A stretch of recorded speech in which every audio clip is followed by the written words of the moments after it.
Hello everybody. তো আজকে আসছি সুপার ফ্রাইতে খেতে। আপনাদেরকে সুপার ফ্রাইতে খেয়ে দেখাবো এখানের আইটেমগুলা আপনাদের সাথে শেয়ার করব। এখানে ইন্টেরিয়রটা দেখেন। এখানে আপনাদের বাইরে থেকে দাঁড়ায়েই খেতে হবে, বসার কোনো সিস্টেম নাই। এটা ওদের মেনু। একটা ফিশ টেম্পুরা অর্ডার দিছি। এটা যেহেতু ডিপ ফ্রাই করা হয়েছে, উপরে ক্রিস্পি জায়গাটা অনেক মজা খেতে, বাট ফিশটা প্রথম বাইট দেওয়ার পর ভিতরে কোনো সিজনিং নাই, শুধু মজা লাগছে ফিশের উপর যে মশলা ইউজ হয়েছে অ্যান্ড এই সসের কারণে। সসটা টোটালি অন্যরকম, মাস্ট ট্রাই এখানে আসলে। এদিকে ফার্স্টে দেখেন স্প্রিং পটেটো। ফার্স্টেরটা হচ্ছে বারবিকিউ স্প্রিং পটেটো, আরেকটা হচ্ছে চিজ স্প্রিং পটেটো। টোটাল 3 টাইপের আছে। আরেকটা আছে চাট মশলা স্প্রিং পটেটো। এই বারবিকিউটা মজা না, বাট এই চিজটা একটু মজা আছে। বাট সবচেয়ে বেস্ট হচ্ছে এই চাট মশলাটা।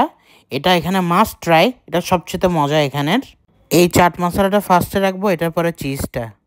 তো এখানে সুপার সফটি নিছি, একটা হচ্ছে চকলেট ফ্লেভার আর একটা হচ্ছে মার্বেল ফ্লেভার। যারা ভ্যানিলা খান তাদের থেকে মার্বেলটা ভালো লাগবে, ভ্যানিলা আর চকলেট মিক্স করা। আর আমার থেকে পার্সোনালি চকলেটটা ভালো লাগছে। কোন যেটা ওটা আমার থেকে একদমই ভালো লাগে না, আপনাদের থেকে কেমন লাগবে আল্লাহ জানে, বাট এটা একদমই tasteless. That's all for today, tata.